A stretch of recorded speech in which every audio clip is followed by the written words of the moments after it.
What does a Big Six in Premier League need? So Big Six ഈ topic എടുക്കുമ്പോൾ ചെറിയൊരു തർക്കം ഉണ്ടായിരുന്നു. Should we take top 8? Should we take? So we just went with Big Six. The Big Six in Premier League: Liverpool, City, Tottenham, United, Arsenal, and Chelsea. So we'll go around the table, talk about each club, what do they need and how much they have bought, and are they good enough for the next. So next, let's go to City. COVID, right? Last year, City kada pattiyadu. Like they let company go, and then Laporte just clattered his knee. That's it. Their season went down, and they could never catch back after that because you lose like 5 games, right? So for a team like City, which has backups for every position, losing Laporte was like a big hit. So probably you never know with COVID, if you lose like 3 players, that's it. Your season is gone for a toss. That's it. You cannot say like.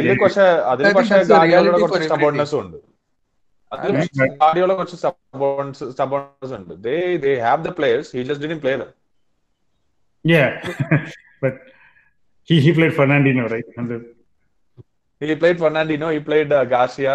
Stones മറ്റേതൊക്കെ മേടിച്ചവരൊക്കെ അവിടെ വെച്ചിട്ടാണ് പുള്ളി കളിക്കുന്നത്. Garcia actually കളിച്ചില്ല. Garcia post COVID ആണ് ഒരുപാട് കളിച്ചത്. അതുവരെ he still went on with Fernandinho and Otamendi. Yeah. Otamendi was not played as much.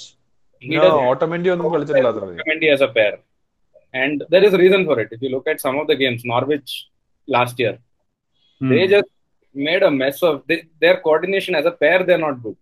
As individual defenders, they might be good, but put them together and they're not a good combination. I mean, Wolves won both home and away, right? Otamendi. Yeah. Okay. Fernandinho and Otamendi. Otamendi is like, liability. Yeah, that's one word. Otamendi, anytime like he's Lauren 2.0. One day he'll play like God, next day he'll be in the stairs. I know, Bala, you don't like it, but you have to talk about City.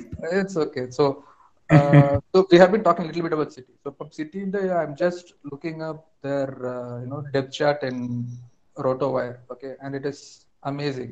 Okay, and the thing is that Guardiola has pumped in all this money into his defense more than anything else. And outside of Laporte, I don't think there's anyone who is anywhere near world class in that list. Kyle Walker maybe, but center backs, they're really poor right now. Otamendi I wouldn't trust.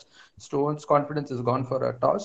They have brought in Nathan Ake this season, which is a good signing, but it's not enough for them to cross that, get that UCL. I don't think Nathan Ake is the piece that gets in the UCL. I don't think Nathan Ake is replacing Kompany. Yeah, but Coleman says Nathan Ake is the next Virgil van Dijk. He has all the skill set to become the next big defender. Yeah, maybe, but that is you are betting on potential. I'm not, and I think right now City is in a win now mode, right? Because they have the money to win now, and they are in a depressed market where they can win now. So, and they have not shown any interest in developing any player, right? So they are taking the best options off the shelf and winning, and they are actually not winning. This year they haven't won anything other than EFL Cup, which is almost like a community shield for City. So if you look at this season, their departures, they have already lost. They have already lost Silva, right? And Sane also. Sorry? Leroy Sane. I didn't get that. Leroy Sane, they lost him, right? Leroy Sane. But again, Sane hasn't played for a year, so it's almost like Pep didn't even realize that he's gone, right? So Leroy Sane was a long overdue departure, which was held up by his knee injury. So Sane was out, Silva is gone, but Silva has a like-for-like replacement with Foden coming up through the scene. So I don't think they're going to miss Silva all that much. Sane, they have not missed in over a year, so they are actually I think their front line is good. The major things that I see is Aguero is their only star in the front line. Gabriel Jesus is really no good in the not a capable backup and not good to lead on his own. I think that is why they're looking at adding Jesus as one of the make weights for getting Messi if they can. So Aguero, the only thing is he's getting up in the years and he has had a few injuries. But when he's on the pitch, he's probably one of the most electric frontmen in the EPL. And it hurts me to say this, but it is the truth. Okay. So I think the major thing that they have done this season, they have added Ake. They have lost Silva, they have lost Sane, and they are trying to actually cut some of the fat in that defense by shipping out Garcia and Jesus and everybody and try to get Messi in. So I think the squad might get into a very good shape if they bring in Messi. And I still think they are short of one very capable centre back to win their elusive UCL. Right. But Pep being Pep, City being City, he can point at any name and they can sign them for them. Financial fair play is a joke, so they can do whatever they want. That's where they are at right now. I think they're still garbage in the defensive midfield area, and I think sometimes Pep shoots himself in the foot trying to get too cute with his tactics, and that backfired, like you have seen already. And when it backfires, it's glorious. But yeah, the football. But it's not for Jesus. Jesus is I think, or maybe Aguero was there. I think he won the UCL. Yeah, Aguero and Jesus, the difference in class is like night and day. So yeah, that's something.